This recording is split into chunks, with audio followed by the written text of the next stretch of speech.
আসসালামু আলাইকুম রহমতুল্লাহি ওবরকাতুহু। সম্মানিত দর্শক, সরকার অর্থাৎ বিএনপি সরকার ঋণের জন্য দাঁড়ে দাঁড়ে ঘুরছে।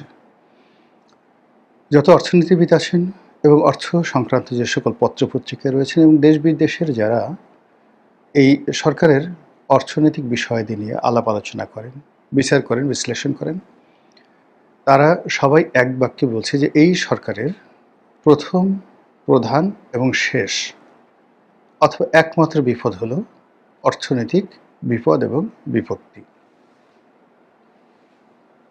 এই অর্থনৈতিক বিপত্তি কাটিয়ে ওঠার জন্য ইমিডিয়েটলি তার দুই ধরনের অর্থ দরকার।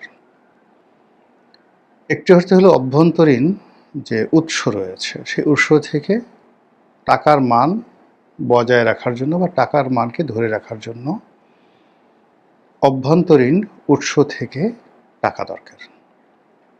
সে টাকা আসবে কোত্থেকে? ব্যবসা বাণিজ্য থেকে, কর থেকে, অবগারি শুল্ক থেকে, ভ্যাট থেকে। আর এর বাইরে আসতে পারে কোত্থেকে? আমাদের যে ব্যাংকিং ব্যবস্থা রয়েছে সেই ব্যাংকিং ব্যবস্থা থেকে ঋণ নেওয়া। এটা হলো স্থানীয় মুদ্রাতে। আর বিদেশের সাথে যে ব্যবসা বাণিজ্য সেই ব্যবসা বাণিজ্যে ভারসাম্য রক্ষা করা, বাংলাদেশি মুদ্রার সঙ্গে বিদেশি মুদ্রার যে মূল্য, এই মূল্যর একটা ভারসাম্য রক্ষা করা।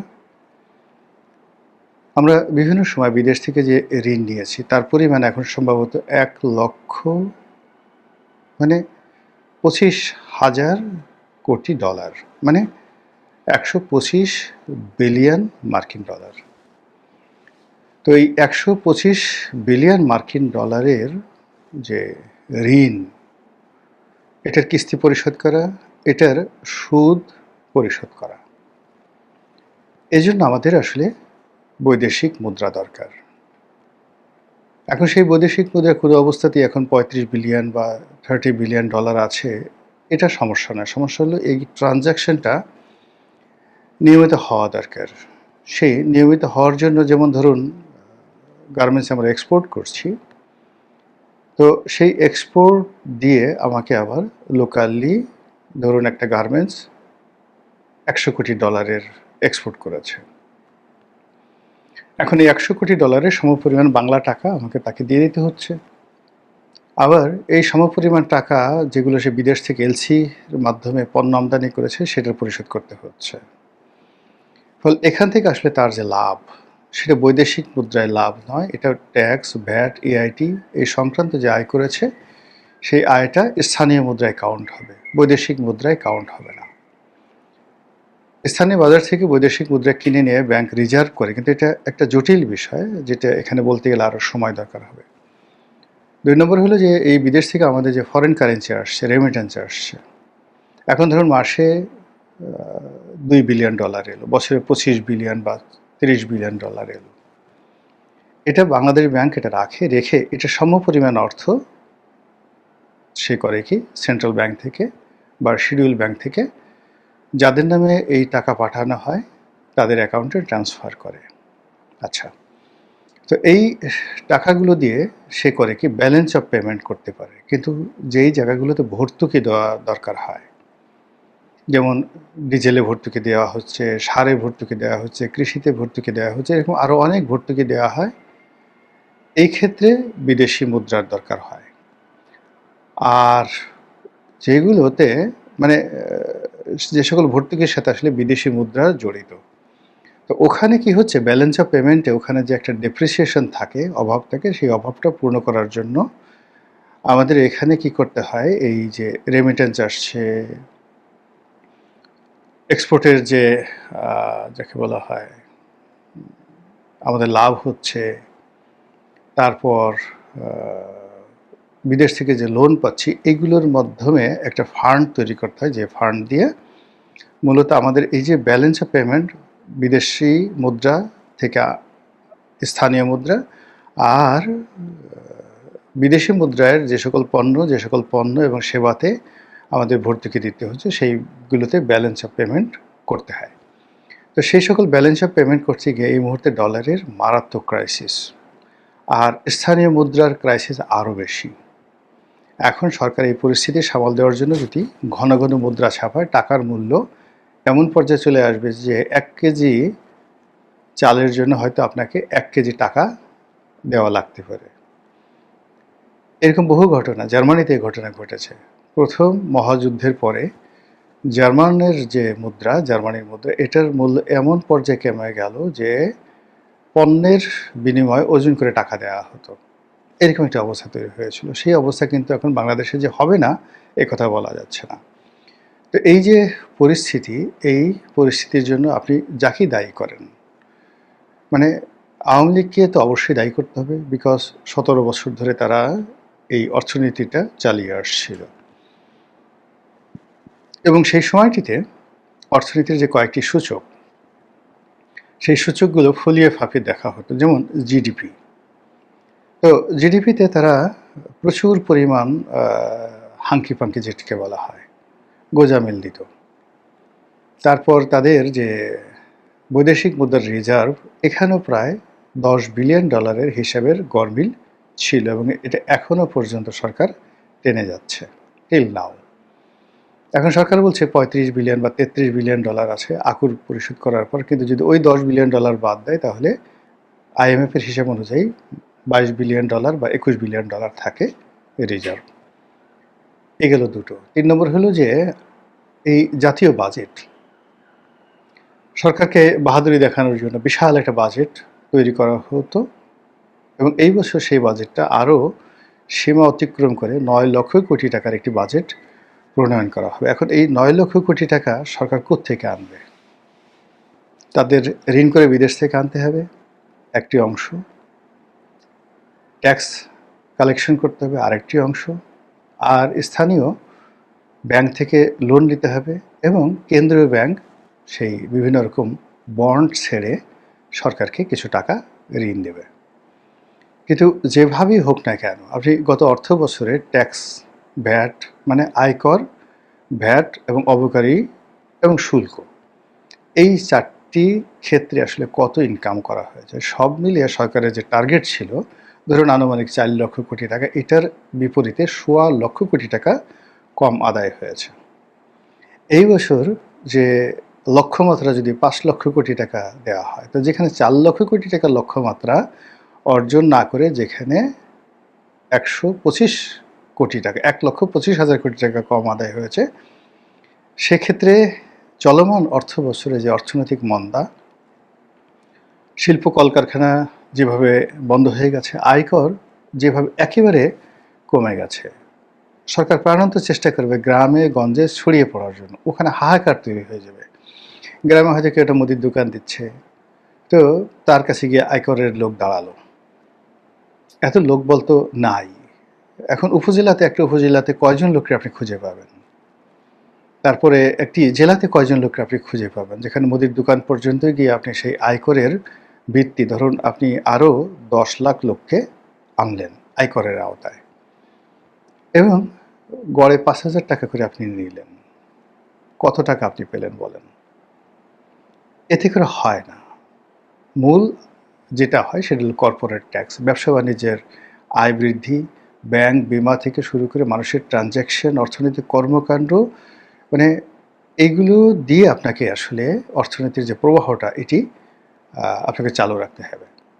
নদীর যে প্রবাহ, এখন আপনি নদীর প্রবাহ নিচে থেকে, আপনি সারফেস থেকে ডিপ টিউবওয়েল বসে পদ্মা নদী চালাতে পারবেন না, কখনো চালাতে পারবেন না। এটার একটা সার্কেল আছে, আকাশ থেকে বৃষ্টি পড়ে, ভূগর্ভস্থ পানির একটা স্বাভাবিকতা থাকে, সাগর থেকে সেই জোয়ারের সময় পানি আসে, আবার ভাটার সময় সেখান থেকে চলে যায়, উজান থেকে সেই ঢলের পানি নেমে আসে, মানে গঙ্গোত্রী হিমবাহ থেকে, কৈলাস টিলা থেকে যে প্রবাহ, এইগুলোর একটা সার্কেল আছে। সেই সার্কেলের সঙ্গে জলীয় বাষ্প সব মিলিয়ে পদ্মা, মেঘনা, যমুনা, ব্রহ্মপুত্র, এসব বড় বড় নদীর প্রবাহ ঠিক থাকে। কিন্তু আপনি যদি একটা পুকুর, ছোট্ট একটা পুকুর, সেটি বৃষ্টি পানিতে ভরতে চান, ইটস ওকে, বা ছোট্ট একটা পুকুর বা সুইমিং পুল আপনি সারফেসের পানিতে ভরতে চান, সেটা ওকে। তো একটা রাষ্ট্রের যে টোটাল অর্থনৈতিক যে প্রবাহ, এই অর্থনৈতিক প্রবাহ অনেকটা প্রাকৃতিক যে নদীর প্রবাহ বা সমুদ্রের যে প্রবাহ, ঠিক ওই রকম অর্থনীতিটা। সবগুলো সূচক যদি স্বাভাবিক না থাকে তাহলে একটা অর্থনীতি ভালো চলে না। তো এই মুহূর্তে সরকারের জন্য একটা সিঙ্গেল অর্থনীতির যে সূচক তাদের ফেভারে নেই, বরং সবগুলো বুমেরাং উল্টো হয়ে গেছে। এই পরিস্থিতি যখন কেউ সামাল দিতে চায় তখন তাকে সেই যে ব্রিটেনের যখন বিশ্বমন্দায় গেল দ্বিতীয় বিশ্বযুদ্ধের পরে এবং প্রথম বিশ্বযুদ্ধের পর, বা ইংল্যান্ডে বাইরে গিয়ে আমেরিকাতে যে বিশ্বমন্দা শুরু হলো, দ্য গ্রেট ডিপ্রেশন 1927 থেকে 1933, এই 5টি বছর, ঠিক ওই সময়টিতে যেভাবে তাদের অর্থব্যবস্থা চলেছে, যেভাবে সরকারকে সংকোচন নীতিতে চলতে হয়েছে, যেভাবে মুদ্রা বাজারকে সংকুচিত করতে হয়েছে এবং সরাসরি রাষ্ট্রীয় ব্যয় 1/3 নামিয়ে আনতে হয়েছে, মিলিটারিকে কাটছাঁট করতে হয়েছে, পুলিশকে কাটছাঁট করতে হয়েছে, রাষ্ট্রীয় কর্মকর্তা কর্মচারীদেরকে চাকরি থেকে বাদ দিতে হয়েছে, এর কোনো বিকল্প নাই। এছাড়া এই ধরনের মহামন্দা মানে কখনো কেউ মোকাবেলা করতে পারেনি। হিটলার শুধু করেছিল যুদ্ধ বাঁধিয়ে দিয়ে।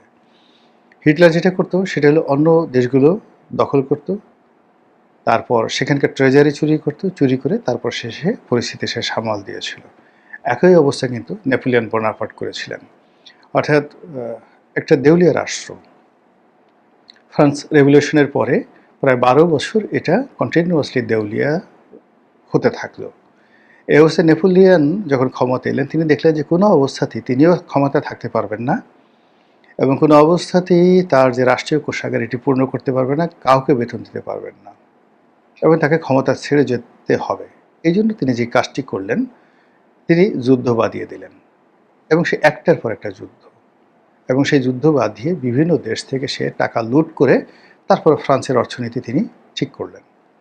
এই যে ট্রাম্প ইরানের সাথে যে যুদ্ধ বাঁধালো, ভেনেজুয়েলার সাথে যুদ্ধ বাঁধালো, এর কারণ হলো ট্রাম্পের একই অবস্থা। এখন আমেরিকাতে মানে সেখানে মূল্যস্ফীতি, মুদ্রাস্ফীতি এমন একটা পর্যায়ে পৌঁছে গেছে, রাষ্ট্রীয় ঋণ এমন একটা পর্যায়ে পৌঁছে গেছে যে এটি আর ট্রাম্প সামাল দিতে পারছে না। ফলে যে কোনোভাবে তাকে ডাকাতি করে হোক কিংবা ছিনতাই করে হোক, রাহাজানি করে হোক রাষ্ট্র চালাতে হবে। এই কারণে সে একেবারে ইরানের সাথে যে যুদ্ধটা বাঁধিয়ে দিল এবং এই যুদ্ধে সে জয়লাভ না করার কারণে তার পরিস্থিতি আরও খারাপ হয়েছে। এখন আমরা কি যুদ্ধ করতে পারবো? কক্ষণই পারবো না, আমাদের সেই সামর্থ্য নেই। আমরা কার সাথে যুদ্ধ করব? 2 নম্বর হলো আমরা কি খুব বেশি ঋণ করব, বা আমরা কি সেই যে ইংল্যান্ডের সেই বিখ্যাত অর্থমন্ত্রী, আমার এই মুহূর্তে নামটা মনে আসছে না, বিখ্যাত অর্থনীতি মানে যাকে বলে অর্থনীতিবিদ এবং অর্থমন্ত্রী, যার সঙ্গে উইনস্টন চার্চিলের খুব গণ্ডগোল হতো, খুব বিখ্যাত, পরে তিনিও প্রধানমন্ত্রী হয়েছিলেন। তো সেই ভদ্রলোক যেভাবে ইংল্যান্ডকে নিয়ে এসেছিলেন সেখানে, অথবা সেই মার্কিন প্রেসিডেন্ট, সেই দুইজন যে মার্কিন প্রেসিডেন্ট, খুবই রোগাসুগা একজন মার্কিন প্রেসিডেন্ট, তার নাম ওই মুহূর্তে আমার মনে আসছে না, আপনারা ইতিহাস থেকে দেখে নেবেন গুগল থেকে, 1925 সাল থেকে 1933 সন পর্যন্ত। এরপরেও তিনি হয়েছিলেন, এই প্রবলেমটা তিনি সলভ করেছিলেন, সে গ্রেট মহামন্দা। তো ওইরকম যদি আপনার রাজনৈতিক জ্ঞান না থাকে, নেতৃত্বের গুণাবলী না থাকে, এবং আপনি যদি খুব সাহসী না হন এবং নিজে একেবারে জাহান্নাম জান্নাতের মাঝে যে আমি যে কোনো সময় পড়ে যেতে পারি, এরকম একটা যদি দৃঢ়তা না থাকে, আপনি কখনো এই অবস্থা মোকাবেলা করতে পারবেন না। তো এই যে কারণে সরকারের যে এই যে বর্তমানে একটা সময় যাচ্ছে, সে ঋণের জন্য IMF-এর কাছে যাচ্ছে, ঋণের জন্য বিশ্বের অন্যান্য সংস্থার কাছে যাচ্ছে, সে আমেরিকাকে দোয়াজ করছে, ভারতকে খেপাতে চাচ্ছে না, চীনের সাহায্য চাচ্ছে, কিন্তু এখনও পর্যন্ত গত 2 মাসে কোনো একটা জায়গাতে একটা সিঙ্গেল, যাকে বলা হয়, সরকারের জন্য এমন কোনো সুসংবাদ আসেনি যে সুসংবাদের ভিত্তিতে সরকার একেবারে চোখ বুজে সময় পার করতে পারে।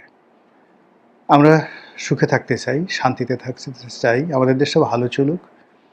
যারা অন্যায় করেছেন তাদের সমালোচনা করে আল্লাহ তাদেরকে হেদায়েত দান করুন। আর এখন আমরা আয় বুঝে ব্যয় করব যার যার অবস্থান থেকে।